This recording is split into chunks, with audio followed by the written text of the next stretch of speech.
New polling from ABC News and Ipsos is giving us our first snapshot at how independent voters feel about last week's verdict.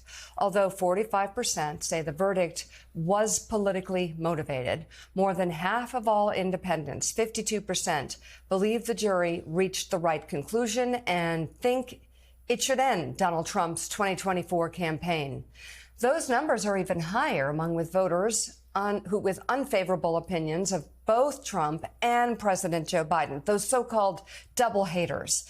Among that group, 65% say the verdict was correct, and 67% say it should end Trump's bid for the White House. So they appear to agree with Donald Trump. How we came in on the show here. Yeah, so Sam Stein, we're looking at this double haters. Everybody's talking about the double haters, people that don't like Biden, people that don't like Trump. It's actually, if you dig into that, they are, of course, pollsters say they're the most important group. If you dig into it, you actually get a lot of animosity towards Donald Trump. And with Joe Biden, it's like, he's too old. He's all right. He's a good guy. Too old. Don't want him in there. So double haters actually is a bit of a misnomer. But they always seem to break overwhelmingly Biden's way. And here we see it again. 67% of this undecided group that's going to determine the outcome of the election think that the convictions should end Donald Trump's campaign. What say you, Mr. Stein? Well, I think it's an alarming number. If you're Donald Trump, obviously, you can't afford to bleed that type of support anywhere. But that block in particular, you need to break to you specifically, right? I mean, he's going to win his voters. We know that. What he really needs in this election is those people who are on the fence, maybe a little bit wary of Joe Biden, breaking all the way his way. That said, I'm going to hold my judgments for polls that are not snapshot polls. That's right after the verdict. People may be reacting to the news.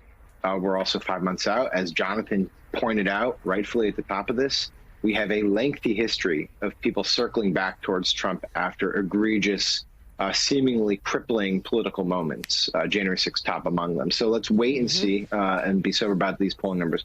I will say, look, it obviously doesn't benefit Donald Trump to have 34 guilty counts against him. It's not something that any candidate would want. I think he's trying to turn it into some sort of political favor. I don't think it's ignorance that other Republicans are comparing it to the show trials of the Stalin era. I think they know exactly what they're doing. They're not ignorant of it. They're trying to discredit the justice system because that's the card that they have to play here. The question, Joe, that you raised is, will the public, or at least will a good portion of the public, look at that and say, you know what, I'm all for it? Or will they say, you know what, our foundational system of government and the rule of law is too important?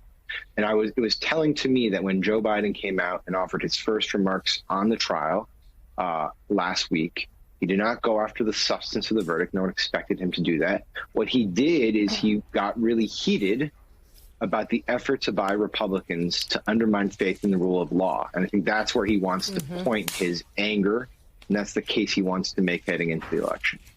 Yeah, and the politics of this are going to be so fascinating because, yes, there's polling that shows that there is a percentage of Republicans who won't vote for Trump. At least they say they won't vote for Trump now that he's a convicted felon. But we're seeing the vast majority of the GOP in a frenzy and repeating Trump talking points, really trying to create an echo chamber about how unfair this verdict was. Now, let's see what Democrats do. We knew the president, that was the right thing to do, most people believe. His first remarks simply about we need to respect the process. But now what do fellow Democrats do? What does the campaign do? Eventually, what does the president himself do in terms of driving home this conviction as example of why Donald Trump is not fit for office? So now let's turn to the legal part of this and bring in former litigator and MSNBC legal correspondent Lisa Rubin.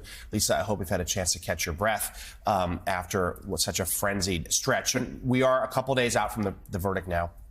Any sort of additional reactions now that you've had time to sit with this as to how it went down, and give us your latest thoughts as to what the prosecution may seek in terms of penalty?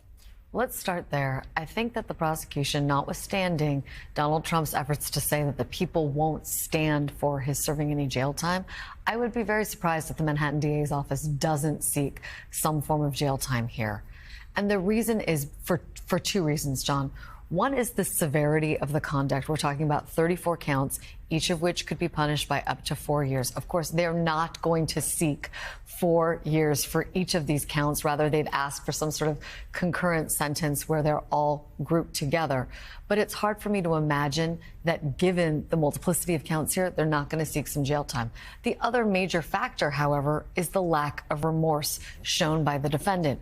Not only do we have a defendant who's already been found in criminal contempt 10 times, but he continues to say things about the verdict, about the process, about participants in the process who are covered by the gag order in theoretical violations of that gag order that haven't been brought to Justice Merchan's attention. That could be a part of any sentencing procedure. When he goes out and says, for example, that this is all a Biden administration-led cabal because one of the prosecutors here happened to have served in the Biden Department of Justice. That's the only connection at all that they can draw. That is a person who shows no remorse, a person who says the process is rigged, that the judge is corrupt, that the district attorney didn't want to bring this case but only did so under political pressure. That is a person who doesn't believe that they did anything wrong, as he continues to say, and I expect that to play a major factor in his sentencing. You know, Lisa, one of the questions that I've had is, obviously we have no precedent for a former sitting president to be convicted of a felony on 34 counts. At the same time, if you're the judge, Judge Merchan must be thinking, okay, you know, I have to look at precedent in terms of sentencing. What is fair? And so are there high profile cases that you think he may be looking at? Are there, other examples that we can look to say, well, this might be what it looks like? I mean, what would be fair? And there's no precedent. We're just kind of running blind here. Judge Merchan is a person who historically has not been particularly lenient with white-collar defenders. It is also not the case, despite what Trump and his allies continue to say, that falsification of business records as a felony is not a traditionally prosecuted crime in Manhattan. In fact, it gets prosecuted all the time. What might be novel here is the combination of falsification of business records and an election law conspiracy under state law. It's New York election law 17152. That's the crime that Trump says nobody had any idea of what I was being accused of. That's not true at all. But again, if you're looking historically at have people committed falsification of business records that get bumped up to a felony because there is an underlying crime that they either intended to commit or conceal, that happens all the time in Manhattan, and Justice Merchan will take that into consideration.